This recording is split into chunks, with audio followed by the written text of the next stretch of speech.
کہتا ہے کہ اس نورانی شخص نے پانی کی جو مشق تھی اس کا دہانہ سیدھا میرے منہ اور ہونٹوں کے اوپر رکھا اور اس کو جھکایا، پانی میرے منہ میں آیا اور میں نے تسلی سے پیا اور یوں میری جان میں جان آئی۔ علی ابن طوان کہتا ہے مجھے بعد میں معلوم ہوا کہ وہ پانی پلانے والا باوقار شخص کوئی اور نہیں بلکہ فرزند زہرا حضرت امام حسین ابن علی علیہ السلام تھے۔ امام علیہ السلام کی اس روداد کو اس علی ابن طوان نے بھی بیان کیا ہے کہ میں وہ خوش قسمت انسان ہوں جس کو فرزند زہرا نے خود اپنے ہاتھوں سے مشک اٹھا کر پانی پلایا اور میری جان کو بچایا۔ میرے عزیز دوستو، اس تھکے ہوئے لشکر میں کچھ جان آئی تو حر نے اپنے آنے کا مقصد بیان کیا۔ یہ جملہ بڑا بھاری ہوتا ہے واقعتاً کہ امام علیہ السلام کا کردار کیا ہے،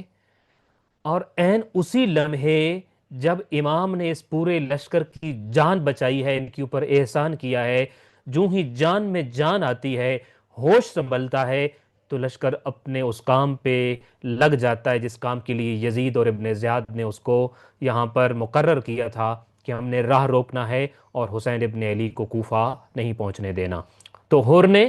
وجہ بتائی، میں اس لیے آیا ہوں تاکہ آپ کو کوفہ نہ جانے دوں اور آپ کا رستہ روکے رکھوں۔ یہ سپاہی اسی لیے میرے ساتھ ہیں کہ اگر زبردستی کرنا پڑے،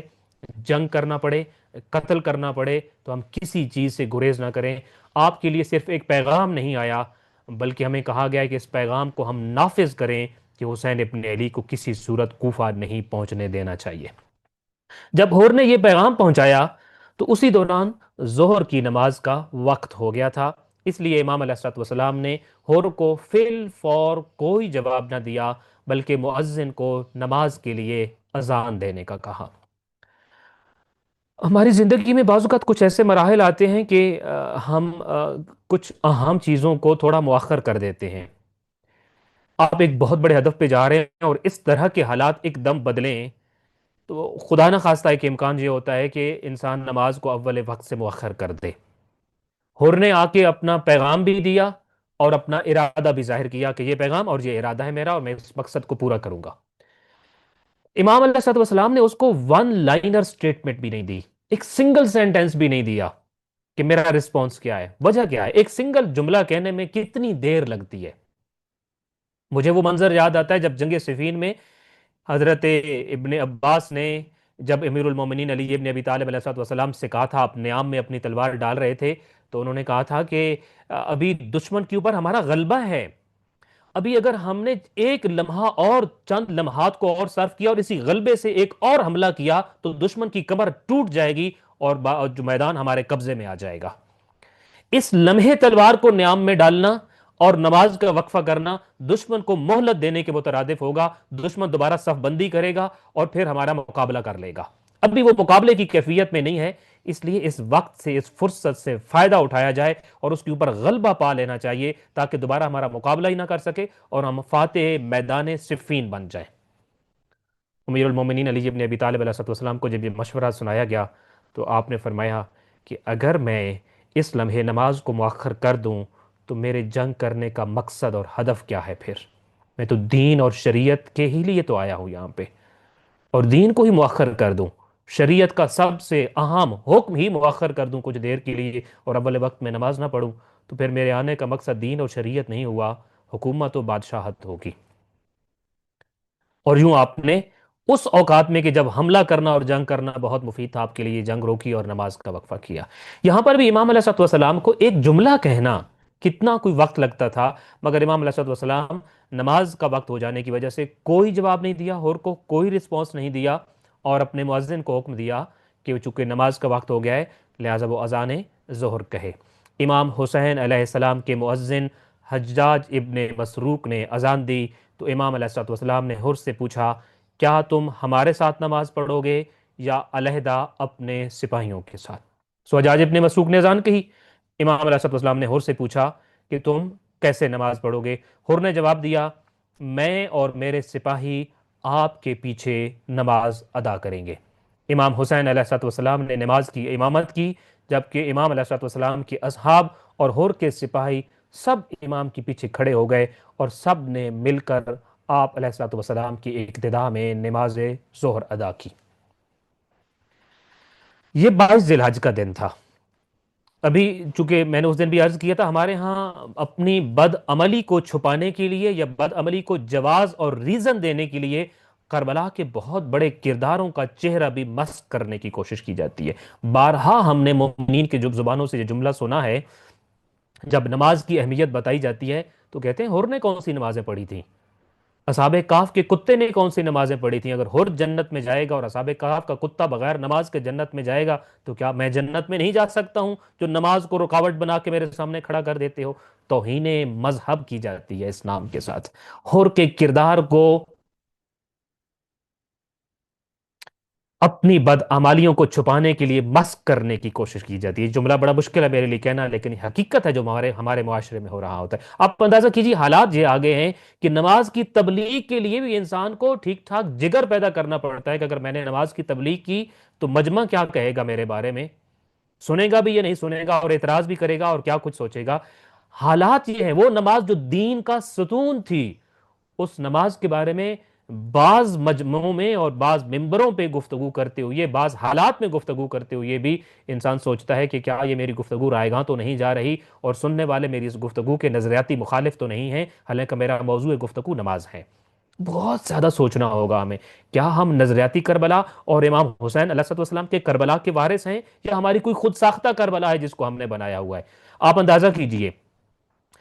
حور کا کردار کس طرح سے مسخ کیا جاتا ہے. اور پھر امام علیہ السلام کی نماز کے ساتھ، میں نے پہلے عرض کیا تھا، کربلا کا پہلا قدم جو دربار ولید سے اٹھا تھا وہ در حقیقت نقشہ کربلا کھینچ رہا تھا. وہ سیدھا مسجد نبوی میں گیا تھا اور سب سے پہلا کام 2 رکعت نماز تھی. نماز سے شروع ہونے والی یہ تحریک ہر قدم پہ نماز کی اہمیت کو بتاتی ہے. لہٰذا امام نے حور کو جواب نہیں دیا، بلکہ حور سے نماز کے بارے میں سوال کیا. میرے ساتھ پڑھو گے؟ اپنے سپاہیوں کے ساتھ پڑھو گے؟ گویا امام ہور کے بارے میں یہ تصور نہیں کر سکتے تھے کہ وہ نماز نہیں پڑھتا ہوگا، اس لیے یہ سوال نہیں کیا کہ پڑھو گے یا نہیں پڑھو گے.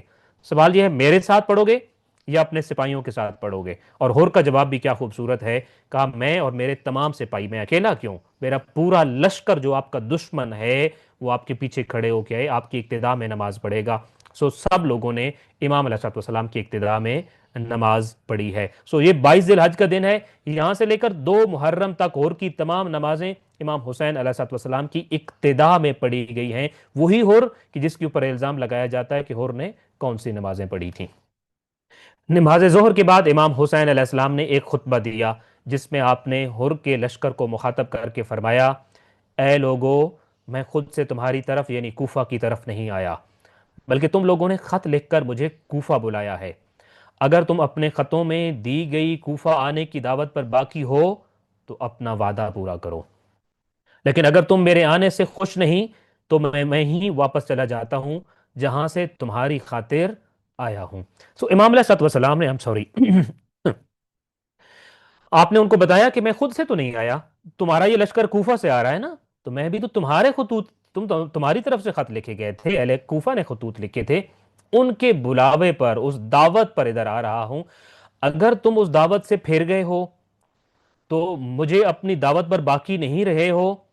تو پھر میں وہیں واپس چلا جاتا ہوں جہاں سے میں تمہاری خاطر آ رہا تھا. وگرنہ امام علیہ السلام نے تو یزید کی بیعت کا انکار تب کیا تھا جب کوفہ والوں کے خطوط بھی نہیں آئے تھے.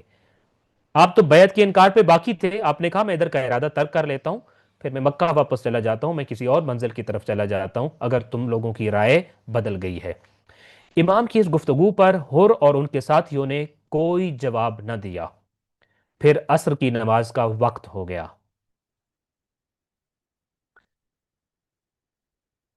میں سوال کر سکتا ہوں کہ کیا ظہر اور عصر کی نماز کے اوقات الگ الگ ہیں یا ایک ہی ہیں؟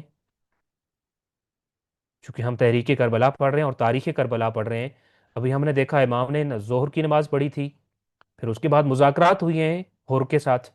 اور پھر اس کے بعد عصر کی نماز کا وقت ہو گیا تو دونوں لشکروں نے نماز عصر بھی امام کی اقتداء میں ادا کی. یقینی طور پر ہمیں بہت سی جگہوں پر سوچنا ہوگا. دونوں نمازوں کو ملا کر پڑھنا غلط نہیں ہے،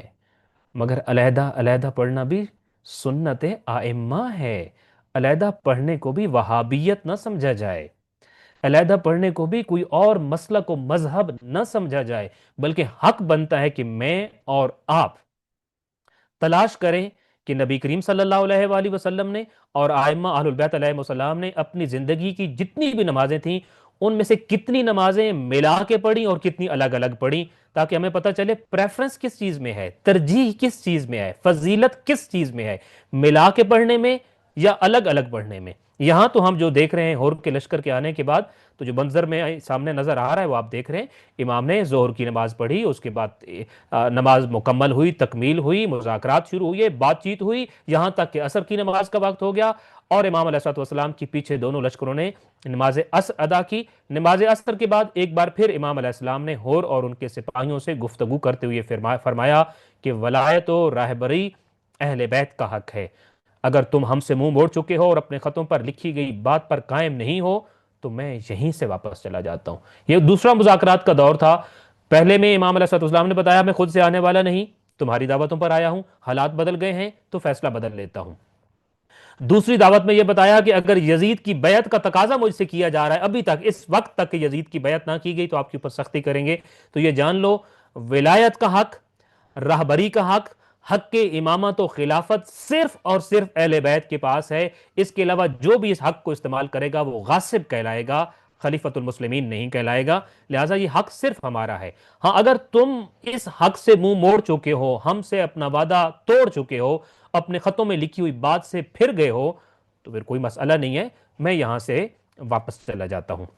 اب حر نے خاموشی توڑ دی اور بولے کہ ہمیں ایسے خطوط کا کوئی علم نہیں جو کوفہ والوں نے آپ کی طرف لکھے تھے۔ تو حر کو تو ان خطوط کا علم ہی نہیں تھا، اور نہ ہی اس نے کوئی خط لکھا تھا، یہ ان لوگوں میں شامل نہیں تھا جنہوں نے یہ خطوط لکھے تھے، لہٰذا اس نے کہا مولا مجھے تو ان خطوط کا کوئی علم نہیں ہے۔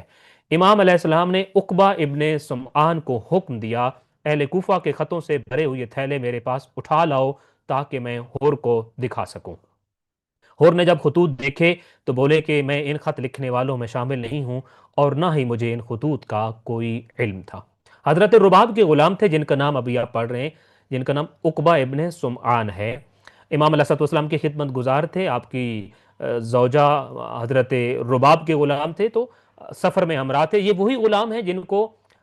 روز عاشور امام حسین علیہ السلام نے میدان کربلا سے جانے کی نہ صرف اجازت دی تھی بلکہ حکم دیا تھا کہ وہ میدان کربلا چھوڑ کے چلے جائیں۔ آخر وقت میں جب امام علیہ السلام نے استغاثہ بلند کرنا تھا اور ساتھ میں حکم دیا تھا کہ اتنی دور تک چلے جاؤ کہ میرا یہ استغاثہ آپ کی کانوں تک نہ ٹکرائے، اس لیے کہ یہ ایک شرعی حکم ہے کہ جب بھی نبی یا امام استغاثہ بلند کرتا ہے تو امت کے اوپر اس کا جواب دینا واجب ہوتا ہے، وہ جس مرضی حالت میں ہو۔ تو اس لیے امام نے جن جن لوگوں کو اجازت دی یا جن کی خیر خواہی چاہیے تھی تو ان کو کہا تھا اتنے دور چلے جانا کہ میرا آخری استغاثہ، میری حل میں ناصر کی صدا تمہارے کانوں تک نہ پہنچے، وگرنہ تم تک پہنچی اور تم نہ آئے تو تم گناہگار ہو جاؤ گے، غدار قرار پاؤ گے اسلام کے۔ لہٰذا یہ وہی عقبہ ابن سمعان ہیں جنہوں نے بعد میں کربلا کی روایات کو نقل کیا ہے اور ان کی زبان سے کربلا نقل ہوئی ہے، اور مورخین نے لکھا ہے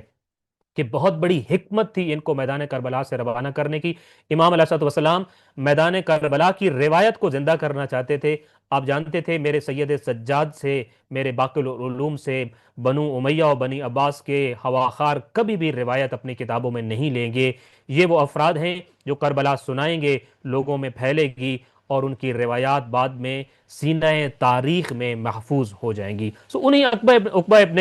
سمعان کو کہا کہ وہ تھیلے لے آؤ۔ امام نے وہ تھیلے سنبھال کے رکھے ہوئے تھے، وہ تھیلے لے آئے۔ امام علیہ السلام نے کچھ خطوط نکالے، ان پہ لوگوں کے نام درج تھا، ان پہ خط کا متن درج تھا کہ یہ خطوط ہیں، یہ لکھنے والے ہیں، یہ دیکھیے انہوں نے مجھے اس طرح سے دعوت دی ہے، میں تو اس دعوت پہ آ رہا ہوں۔ تو حر نے کہا کہ میں ان خط لکھنے والوں میں بھی شامل نہیں ہوں اور مجھے ان خطوط کا کوئی اس سے پہلے علم بھی نہیں تھا۔ مذاکرات میں امام حسین علیہ السلام نے حر کو واضح الفاظ میں بتایا کہ وہ خود سے کوفہ نہیں آ رہے بلکہ اہل کوفہ کے بلانے پر اس سفر کو اختیار کیا ہے۔ امام علیہ السلام کا موقف سننے کے بعد حر نے بھی اپنے مقصد کو واضح طور پر بیان کیا کہ اسے ابن زیاد نے بھیجا ہے تاکہ وہ امام حسین علیہ السلام اور ان کے ساتھیوں کو کسی صورت کوفہ نہ پہنچنے دیں۔ دونوں طرح کا موقف آپس میں الٹ اور متضاد ہے۔ ایک کا مشن یا مقصد، ایک قافلے کا مقصد ہر صورت کا کوفہ پہنچنا ہے، جبکہ دوسرے قافلے کا مشن اور مقصد یہ ہے کہ ہر صورت میں ان کو کوفہ سے روک کر رکھنا ہے۔ میرے عزادار دوست، امام ہر صورت کوفہ جانا چاہتے تھے، جبکہ اور کسی بھی قیمت پر امام حسین علیہ السلام کو روکنے پر بضد تھا۔ اگرچہ فریقین کے درمیان 2 مرتبہ مذاکرات ہوئے، مگر ہر کوئی اپنے ارادے اور مقصد پر سختی سے قائم تھا، اس لیے یہ مذاکرات ناکام ہو گئے۔ ایک مرتبہ نماز ظہر کے بعد، ایک مرتبہ نماز عصر کے بعد، دو بار یہ مذاکرات ہوئے امام علیہ الصلوۃ والسلام کے خیمے میں، اور یہ دو، اور اس کی پوری پوری ڈیٹیل تاریخ کی کتابوں میں موجود ہے، ہم نے اس کو خلاصہ آپ کا بتایا ہے۔ آپ چاہیں تو تاریخ میں پڑھ سکتے ہیں کیا کیا باتیں امام نے کی اور کون سی باتیں تھیں جو حر نے اس دوران کی۔ اینی ہاؤ، یہ مذاکرات ناکام ہو گئے چونکہ ہر کوئی اپنے ارادے پر ڈٹا ہوا تھا، اور اس لیے یہ مذاکرات کامیابی پر منتج نہ ہوئے۔ مذاکرات کی ناکامی کے بعد امام علیہ الصلوۃ والسلام نے اپنے قافلے کو کوچ کے لیے تیار ہونے اور سوار ہو جانے کا حکم دیا۔ جب سب لوگ اپنی سواریوں پر بیٹھ گئے تو آپ علیہ الصلوۃ والسلام نے فرمایا، ان صرفو، یعنی ہور کے لشکر کو خاطر میں نہ لاتے ہوئے اپنا سفر شروع کر دو۔ جب ہور نے نہیں مانی آپ کی بات تو آپ نے یہ فرمایا کہ میں اس کے باوجود اپنا سفر جاری رکھوں گا، اس لیے اپنے قافلے کو حکم دیا کہ چھوڑ دو ہور کو اور اپنے سواریوں پر سوار ہو جاؤ، ان کو خاطر میں ہی نہ لاؤ، ان کی طرف توجہ ہی نہ کرو، اٹھو سواریوں پہ سوار ہو جاؤ، ہم اپنے سفر کا آغاز کرنے لگے ہیں، لہٰذا اپنا سفر شروع کر دو۔ مگر ہور کا لشکر مقابل آ گیا۔ جب ادھر یہ لشکر امام حسین کا مختصر سا قافلہ سواریوں پر سوار ہوا، ادھر ہور کے سپاہی بھی اپنے سواریوں پر سوار ہوئے، اپنا اسلحہ سنبھالا اور اپنی تیاری میں آ گئے، اور وہ امام کے لشکر کے سامنے رکاوٹ بن گئے۔ بعض روایات میں یہ ملتا ہے کہ اس حد تک رکاوٹ بنے کہ ہر آگے بڑھا اور امام حسین علیہ الصلوۃ والسلام کے گھوڑے کی لگام میں ہاتھ ڈالا، اور امام علیہ الصلوۃ والسلام کو گویا کہ اس نے اپنا موقف پہنچایا کہ وہ کسی صورت آپ کو کوفہ نہیں جانے دے گا، اگرچہ اس کو سختی ہی کیوں نہ کرنا پڑے، وہ اس سے بھی گریز نہیں کرے گا اور امام کو ہر صورت کوفہ جانے سے روکے گا۔ جب ہور نے رکاوٹ بنا اور سختی دکھانا چاہی تو اس موقع پر حر سے سختی سے گفتگو کرتے ہوئے آپ علیہ الصلوۃ والسلام نے فرمایا، یا حر ثقلت کا اموں کا ما ترید، اے حر تمہاری ماں تیری موت کے غم میں روئے، آخر کیا چاہتے ہو؟ یہ بڑا سخت جملہ تھا کیونکہ حر اب سختی پر اتر آیا تھا، حر اب ضد پر اتر آیا تھا، حر اب گویا کہ امام علیہ الصلوۃ والسلام کی حرمت ایک لحاظ سے پامال کر رہا تھا کہ وہ زبردستی رکاوٹ بننا چاہ رہا تھا۔ تو امام علیہ الصلوۃ والسلام نے بڑے شدید الفاظ میں اس کو جھنجھوڑتے ہوئے کہا کہ تیری ماں تیری میت پر روئے، تو کیا چاہتا ہے آخر اب؟ اچھا، عربوں میں یہ وہ جملہ ہے، نارملی جب کسی کو کہا جاتا تھا، اور یہ جملہ بہت زیادہ ریپیٹ کیا جاتا تھا جب کسی کے ساتھ انسان سختی سے بات کرتا تھا، کچھ اپنا موقف حتمی انداز میں پہنچانا چاہتا تھا، تو کسی کو بھی کہا جاتا تھا کہ ثقلت کا اموں کا، تیری ماں تیرے غم میں روئے، تیری میت پہ روئے، تیرے جنازے پہ روئے، تم یہ کیوں کرنا چاہتے ہو؟ جب یہ جملہ کسی سے کہا جاتا تھا تو وہ سننے والا پلٹ کر کہتا تھا کہ میری ماں میری میت پہ کیوں روئے، تیری ماں زیادہ حقدار ہے کہ وہ تیری میت پر روئے۔ اب یہ پہلے جملہ امام حسین علیہ السلام نے کہا ہے، عرب دستور کے مطابق یہ جملہ پھر پلٹ کر کہنے والے کو کہا جاتا ہے۔ تو امام علیہ السلام نے ہور سے کہا، تیری ماں تیری میت تیرے جنازے تیری موت پر روئے، آخر کیا چاہتے ہو؟ ہور کچھ کہتے کہتے چپ ہو گیا۔ میں نے آپ سے عرض کیا یہ جواب اس کا کیا ہوتا تھا، کسی بھی شخص کو جب یہ جملہ کہا جاتا تھا اس کو یہی جواب پلٹا کر کہا جاتا تھا کہ میری ماں نہیں تیری ماں اس غم میں روئے۔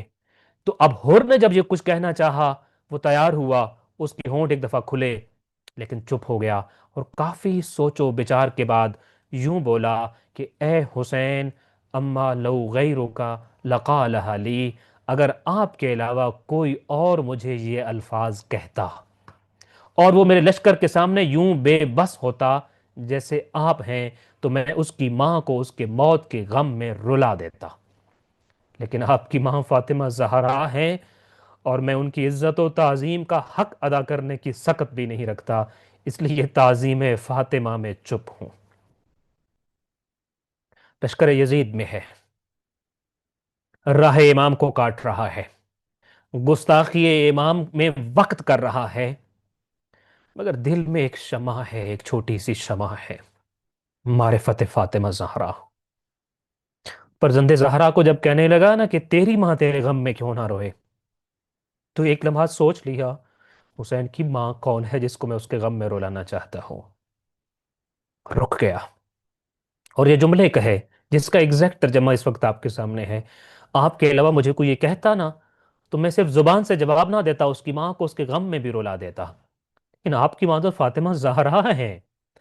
نہ میرے ہاتھ کچھ کر سکتے ہیں، نہ میری زبان کچھ کر سکتی ہے، بلکہ میں تو تعظیم فاطمہ کا حق بھی ادا نہیں کر سکتا، اس لیے معرفت فاطمہ کی وجہ سے چپ ہوں۔ مومنین اکرام، یہ جو کل ہم نے ایک سوال کیا تھا کہ کچھ امام کے ساتھ آئے کچھ نہیں آئے، یہ سلیکشن کیسے ہوئی، یہ انتخاب کس بنیاد پر ہوتا تھا؟ اس انتخاب کی بنیاد یہی چیز ہوتی تھی، کچھ نہ کچھ گٹس انسان کے پاس جب ہوتے ہیں نا، کچھ صلاحیت ہوتی ہے، تبھی وہ کسی جگہ پہ سلیکٹ ہوا کرتا ہے۔ آپ کسی بھی ادارے میں جا کر ٹیسٹ دیتے ہیں، انٹرویو دیتے ہیں، ٹریننگ وہاں جا کے لیتے ہیں آپ، وہ ادارہ آپ کو بعد میں سکلز وہاں جا کے سکھاتا ہوتا ہے، لیکن وہ پہلے صلاحیت دیکھتا ہوتا ہے، اس کو میرے ادارہ جوائن کرنے کی صلاحیت ہے یا نہیں ہے۔ پہلے سے صلاحیتیں ہوں تو وہ ادارے وہاں پہ اس اپنا ادارہ جوائن کرنے پہ رضامندگی دیتے ہیں، اور تب جا کر وہ لیٹر دیتے ہوتے ہیں کہ آپ ہمارا ادارہ جوائن کر سکتے ہیں۔ کیا لشکر حسین ایسے ہی کوئی جوائن کر لے گا؟ بغیر صلاحیت کے جوائن کرے گا؟ دو شرطیں تو امام نے مکہ سے چلتے ہوئے بتائی تھیں، لقائے پروردگار کی تیاری اور حسین ابن علی پر جان نچھاور کرنے کا ہنر، طریقہ اور سلیقہ آتا ہو۔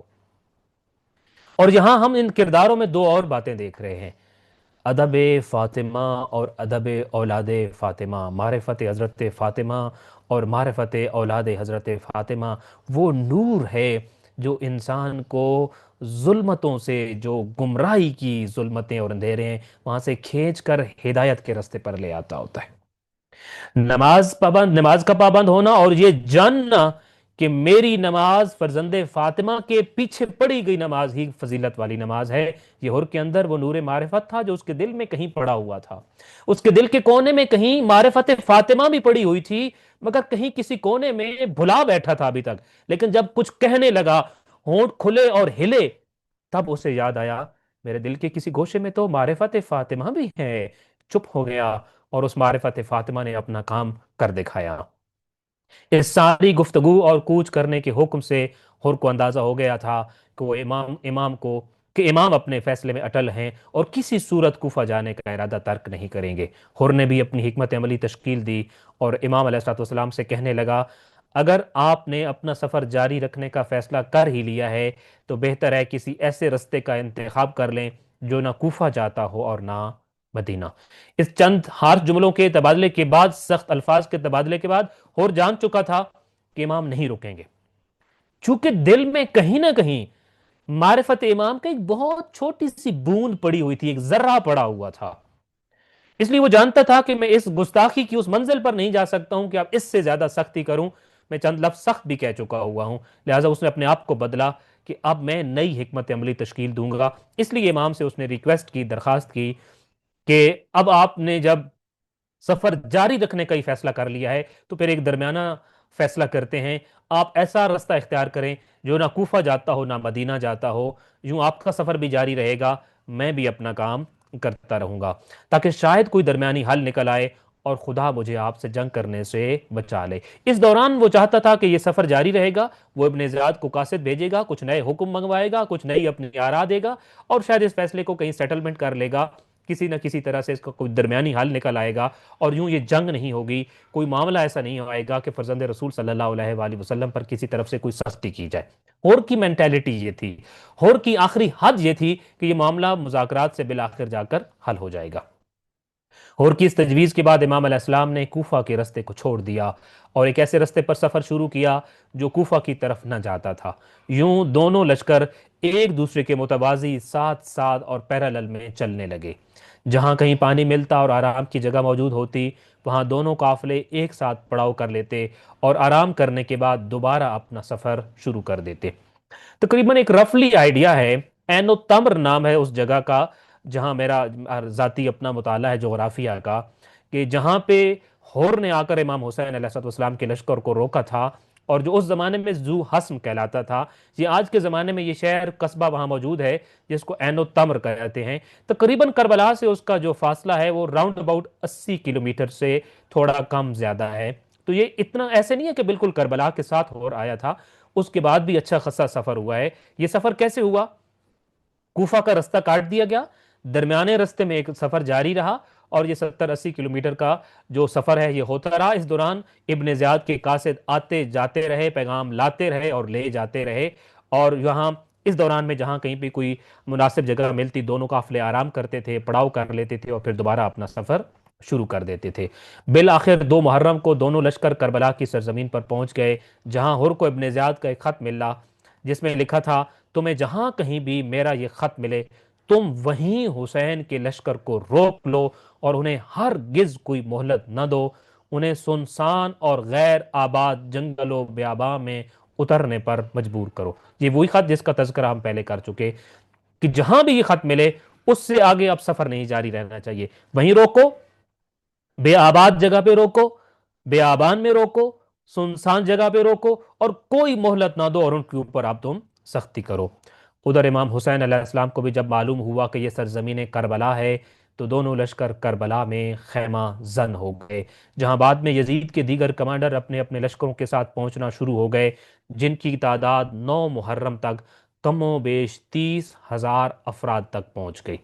اب امام نے کو بھی جب معلوم ہوا، جیسے کل پرسوں ہم نے دونوں روایات آپ کے سامنے بیان کی تھی، ادھر سے خط آیا، ادھر سے امام کو معلوم ہوا کہ یہ سرزمین کربلا ہے، تو آپ نے یہاں پہ پڑاؤ ڈالا اور دونوں لشکر یہاں پہ خیمہ لگا لیتے ہیں۔ اور پھر اس کے بعد ابن زیاد کی طرف سے اور فوجوں کے لشکر بھیجے جاتے رہے، دیگر کمانڈرز بھی روانہ کیے جاتے رہے، 9 محرم تک یہ لشکر آتے رہے، اور 9 محرم تک تعداد مختلف ہے تاریخ کی کتابوں میں، لیکن جو کم و بیش بہت کم از کم لکھی گئی ہے وہ 30,000 ہے۔ خود امام سجاد علیہ السلام سے بھی جو ایک روایت نقل ہوئی ہے امالی میں، اس میں بھی 30,000 کا لفظ غالباً استعمال ہوا ہے، کہ کم از کم 30,000 ہے، زیادہ اس سے بھی مختلف کتابوں میں موجود ہے۔ میں نے اس دن کہا تھا ہم کوانٹیٹیو رویہ نہیں رکھیں گے کربلا کے ساتھ۔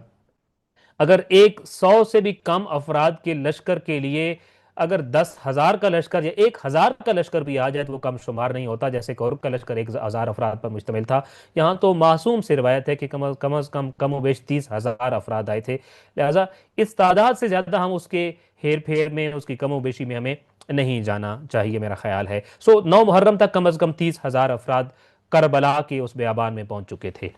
ہور نے جب ابن زیاد کی فوجوں کو جمع ہوتے دیکھا اور قتل امام حسین علیہ السلام کے بارے میں ابن زیاد کی طرف سے آنے والا حکم معلوم ہوا تو وہ دل ہی دل میں پریشان ہو گیا، کیونکہ اسے اس بات کا گمان بھی نہ تھا کہ رسول اللہ صلی اللہ علیہ وآلہ وسلم کی امت ان کے نواسے کے قتل تک پہنچ جائے گی۔ اب آنے والا ہر قاصد،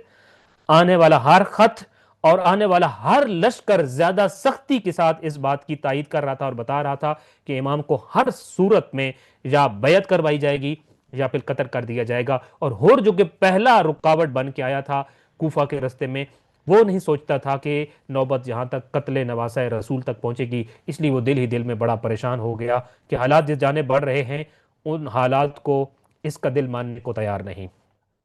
10 محرم کی پوری رات وہ بے چین رہا اور دل ہی دل میں اپنے آپ کو کوستا رہا کہ امام حسین علیہ السلام کو اس مقام تک پہنچانے کا ذمہ دار میں ہوں، میں نے ہی ان کا راستہ روکا اور انہیں گھیر کر کربلا لے آیا اور انہیں درجائے فرات کے کنارے خیمے نہ لگانے دیے، اور اب حالت یہ ہے کہ ابن زیاد کی فوجوں نے چاروں طرف سے ان کو گھیر رکھا ہے، ان کا پانی بند کر دیا گیا ہے اور خیام میں بچے پیاس سے جاں بلب ہیں۔ ایک چارج شیٹ ہے جو ہر اپنے اوپر لگا رہا ہے، میں مجرم ہوں اور میرے جرم کی ڈیٹیل یہ ہے: امام کو اس مقام تک پہنچانے کا ذمہ دار میں، رستہ روکنے کا ذمہ دار میں، گھیر کے کربلا لے آنے کا ذمہ دار میں، فرات سے خیمے دور لگانے کا ذمہ دار میں، فوج یزید کے نرغے میں لشکر حسین کو دینے کا ذمہ دار میں، پانی کی بندش کا بھی ابتدائی ترین ذمہ دار میں، خیموں میں بیٹھے ہوئے خواتین اور بچے اور بوڑھوں کی پیاس کا ذمہ دار میں۔ یہ چارج شیٹ ہے جو ہر اپنے اوپر لگا رہا ہے، وہ اپنے آپ کو ریزنز نہیں دے رہا۔ ہر کا ضمیر زندہ تھا، جو کمال ہر کے اندر تھا نا وہ یہ تھا، وہ ہر کا ضمیر زندہ تھا، وہ اپنے آپ کو، ہمیں بعض اوقات ہوتا ہے، ہمیں معلوم ہوتا ہے کہ ہم غلط ہیں، لیکن جیسے اس دن میں نے عرض کیا، ہم اپنی اس غلطی کے بعد کہتے ہیں ہاں یہ بھی ہے، یہ بھی ہے، میں مانتا ہوں یہ بھی ہے، لیکن وہ لیکن پھر ہمارا ریزن آتا ہے جو ہمیں بچا رہا ہوتا ہے، وہاں در حقیقت ہم اپنے آپ ضمیر کو زندہ کر رہے ہوتے ہیں لیکن کی بات کی عبارت کے اندر۔ ہر کا ضمیر زندہ تھا، اس نے اپنے آگے کسی لیکن کو نہیں لگایا، اس لیے اس نے اپنے چارج شیٹ اپنے ہاتھوں سے بنائی ہے، یہ ہے میرے جرم، اور ابھی بھی یہ مجرم سرزمین کربلا میں نواسہ رسول کے سامنے کھڑا ہوا ہے۔ اس کی پریشانی کو امام حسین علیہ السلام اور ان کے اصحاب کے خطبوں نے بڑھا دیا تھا، چونکہ امام علیہ السلام اور آپ کے اصحاب بھی وقتاً فوقتاً لشکر یزید سے خطاب کرتے رہے تھے. اب جب جب امام خطاب کرتے ادھر سے اصحاب خطاب کرتے اور یہ سنتا. وہ الفاظ اس کے دل میں جا کے لگتے تھے، اس کے ضمیر کو اور زندہ کرتے تھے، لہٰذا اس کی پریشانی بھی اور اس کی پشیمانی بھی بڑھتی جا رہی تھی. اور دیکھ رہا تھا کہ امام حسین علیہ السلام اور ان کے اصحاب امت کو اس گناہ سے باز رکھنے کی کوششیں کر رہے تھے،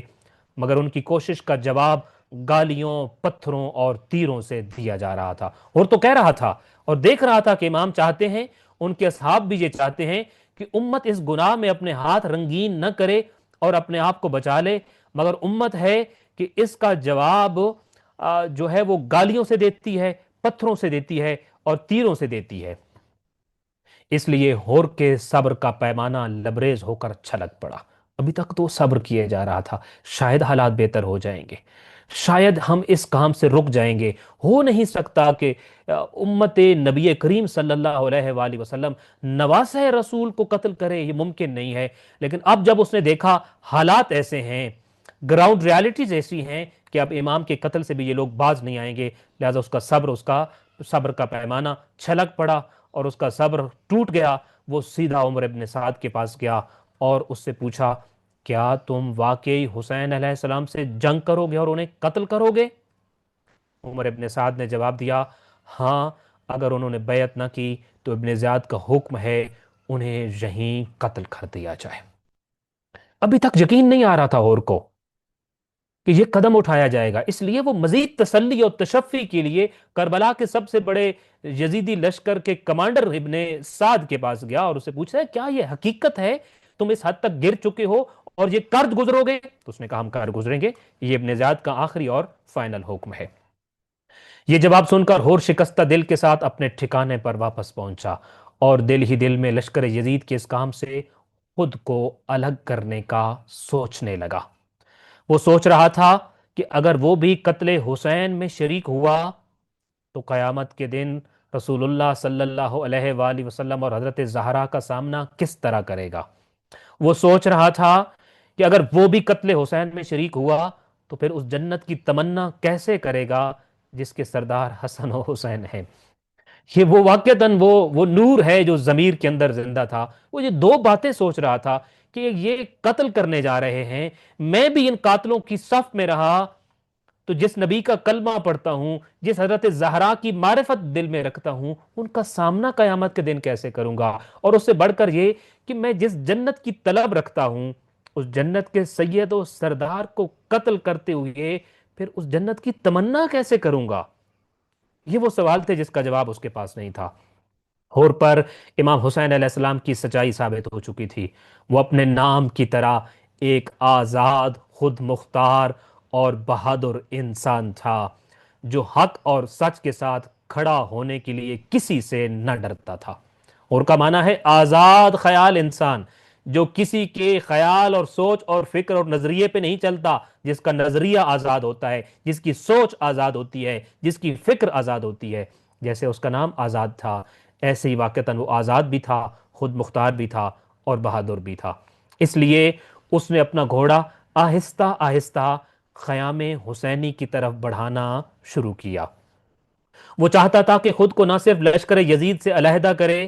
بلکہ لشکر حسین میں شامل ہو کر نعرہ حق بلند کرے اور اپنی جان فرزند رسول صلی اللہ علیہ وآلہ وسلم پر قربان کر کے اپنی غلطی کا کفارہ ادا کرے. اب وہ اس فائنل اور حتمی نتیجے پہ پہنچ گیا کہ مجھے لشکر یزید میں نہیں رہنا، ایک فیصلہ. دوسرا فیصلہ یہ ہے کہ اس لشکر کو چھوڑ کے کوفہ واپس نہیں جانا ہے، گھر واپس نہیں جانا ہے. جو غلطیاں اور جو چارج شیٹ، جو جرم ابھی گن چکا ہوں، اس جرم کا کفارہ بھی تو ادا کرنا ہے. اس کا کفارہ یہ ہے لشکر یزید چھوڑنے کے بعد لشکر حسین میں شامل ہو جائے اور اپنی جان قربان کرے اس مشن پر جس مشن کو روکنے کے لیے وہ ایک منزل پر رکاوٹ بنا کھڑا تھا. اسی لیے اس نے اپنا یہ ارادہ کسی پر ظاہر نہ ہونے دیا، کیونکہ اسے خدشہ تھا کہ اگر اس کے ارادے لشکر یزید کو پتہ چل گئے تو وہ اسے گرفتار کر لیں گے اور وہ اپنے مقصد میں کامیاب نہیں ہو سکے گا. اپنے ضمیر سے تو لڑ ہی چکا تھا، بلکہ اپنے ضمیر کو تو شکست دے چکا تھا، اپنے نفسانی خواہشات کو وہ شکست دے چکا تھا اور فیصلہ اپنے ضمیر کے حق میں کر چکا تھا. اب اسے ڈر یہ تھا لشکر یزید کو میرا ارادہ پتہ چل گیا، مجھے گرفتار کر لیں گے، میں اپنے مقصد میں کامیاب نہیں ہو سکوں گا۔ جب اس نے اپنا گھوڑا لشکر حسین کی طرف بڑھایا تو ہر کی یہ حالت دیکھ کر اس کے ایک سپاہی مہاجر ابن اوس نے اس سے پوچھا، یہ جو میں عرض کر رہا ہوں میں نے تاریخ کی کتابوں میں پڑھا ہے، ہر کے جو اندر گفتگو چل رہی تھی اس کے انر سیلف میں، اس کے من میں یہ جو باتیں چل رہی تھیں، اس دوران ہر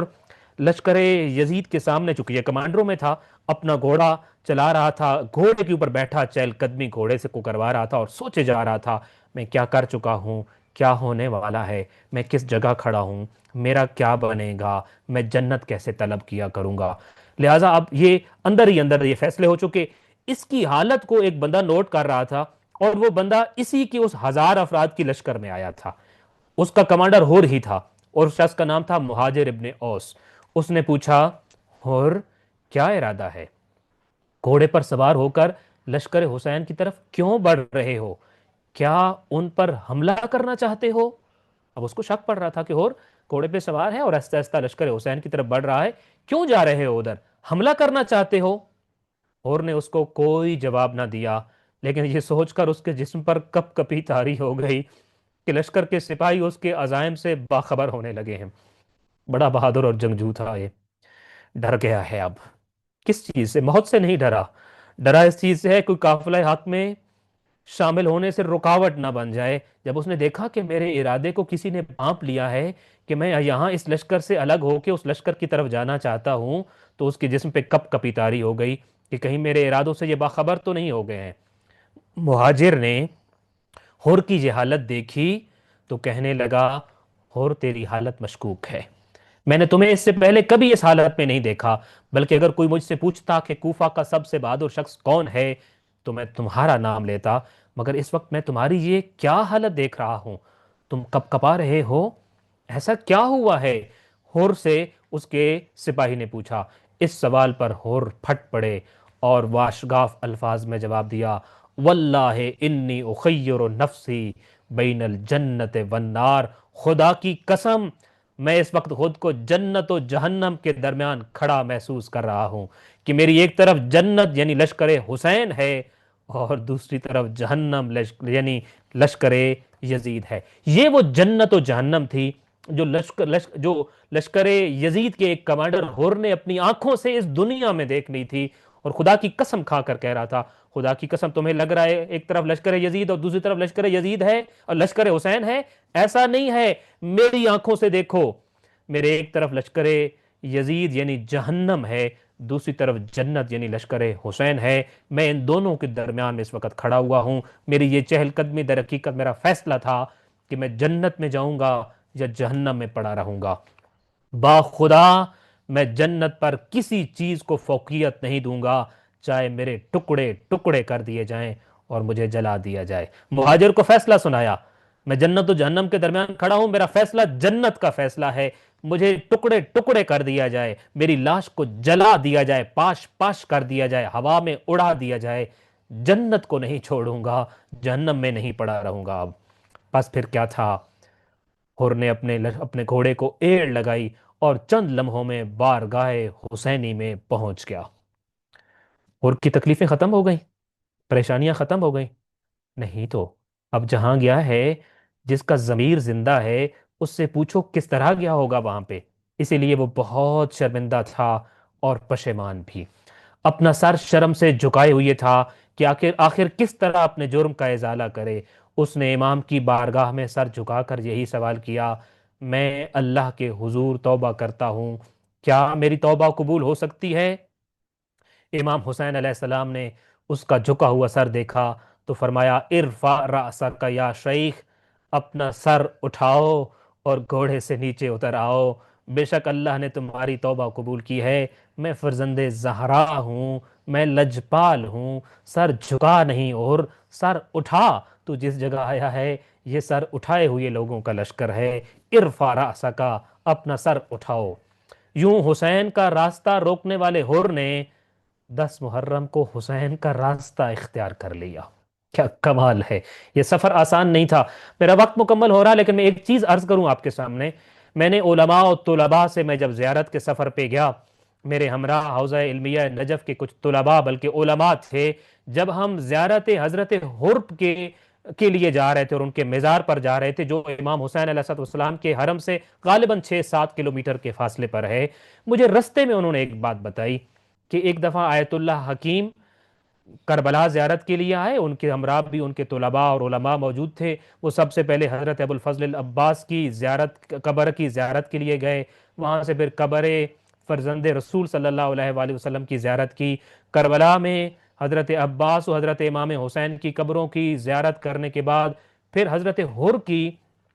قبر کی زیارت کے لیے گئے، مگر جب حضرت حر کی قبر پر پہنچے تو اپنے آپ پہ اختیار نہ رہا اور ان پہ لرزہ طاری ہو گیا اور کپ کپی طاری ہو گئی اور کپ کپانے لگے اور گویا کہ غشی طاری ہو گئی۔ علماء و طلباء نے پوچھا، ہم آپ کے ہمراہ تھے، یہ حالت قبر امام حسین پر نہیں تھی، یہ حالت قبر حضرت عباس علمدار پر نہیں تھی، یہ حالت یہاں حر کی قبر پر آ کر کیوں طاری ہوئی ہے؟ انہوں نے کہا، میں اس زمانے میں قوم تشیع کا، عالم تشیع کا سب سے بڑا مجتہد اور مرجع ہوں۔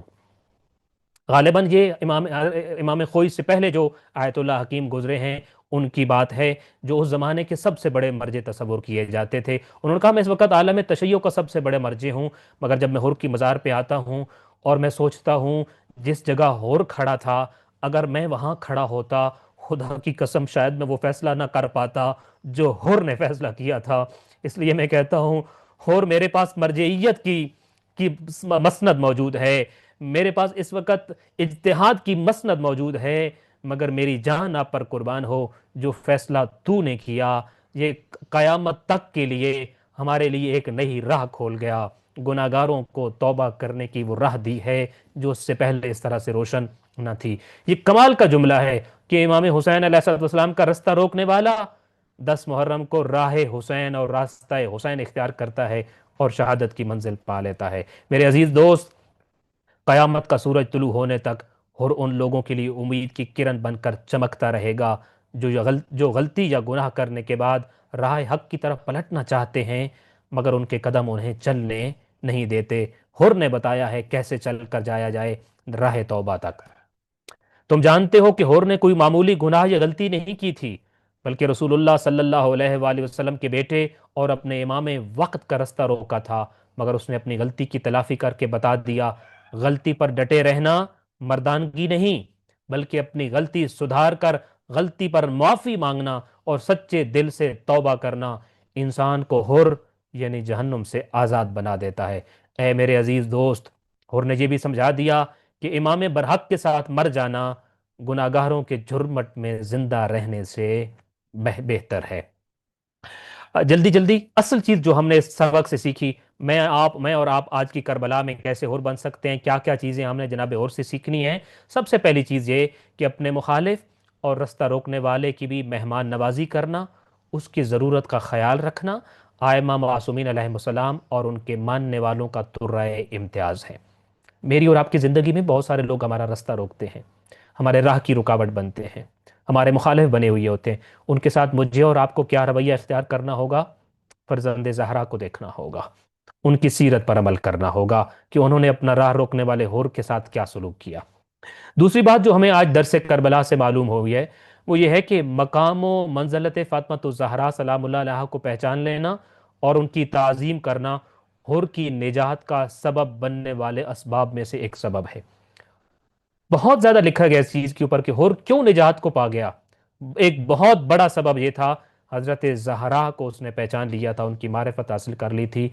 کیسے ہو سکتا تھا مادر حسین اس کو لشکر یزید میں رہنے دیتی اور جہنم کی راہ پر چلنے دیتی؟ اس لیے حضرت زہرا کا کرم شامل حال ہوا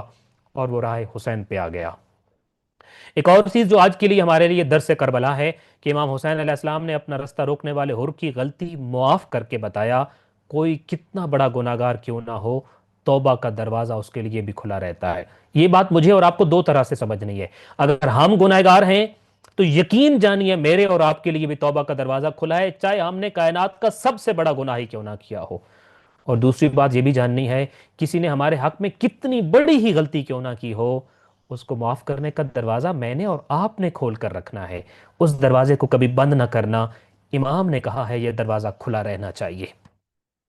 اور اگلی چیز جو آج کے لیے درس کربلا ہے کہ حق و باطل یا سچ اور جھوٹ کے درمیان کھڑا شخص در حقیقت جنت و جہنم کے درمیان کھڑا ہوتا ہے۔ کیا خوبصورت جو یہ کانسیپٹ دیا، یہ پکچرائز کیا ہور نے کہ جب کبھی تم سچ اور جھوٹ کے درمیان کھڑے ہوئے یا حق اور باطل کے درمیان کھڑے ہوئے تو یہ سمجھنا کہ تم جنت اور جہنم کے درمیان کھڑے ہوئے ہو۔ ہور نے دل کی آنکھ سے دیکھ لیا تھا کہ وہ جنت و جہنم کے درمیان کھڑا ہے، پھر اس نے اپنی جان کی قیمت ادا کر کے جنت خرید لی۔ ہم بھی اپنی روزمرہ زندگی میں کئی مرتبہ جنت و جہنم کے درمیان کھڑے ہوتے ہیں، خاص طور پر جب ہم حلال و حرام اور جائز و ناجائز دو کاموں کے درمیان کوئی فیصلہ کرنے والے ہوتے ہیں۔ در حقیقت ہم جنت و جہنم کا فیصلہ کرنے والے ہوتے ہیں۔ اس دوران ہمیں بھی اپنا فیصلہ اتنی احتیاط اور باریک بینی سے کرنا چاہیے جس قدر احتیاط اور دور اندیشی سے حضرت حر نے فیصلہ کیا۔ حلال و حرام میں جب فیصلہ کرنا ہو جہنم کی طرف نہیں جانا ہے، صحیح و غلط کے درمیان فیصلہ کرنا ہو جنت کی طرف یعنی صحیح کی طرف مجھے اور آپ کو جانا ہوگا۔ اور آخری چیز غالباً یہ ہے، جناب حر بے نمازی یا خدا نخواستہ بد کردار شخص ہرگز نہ تھے،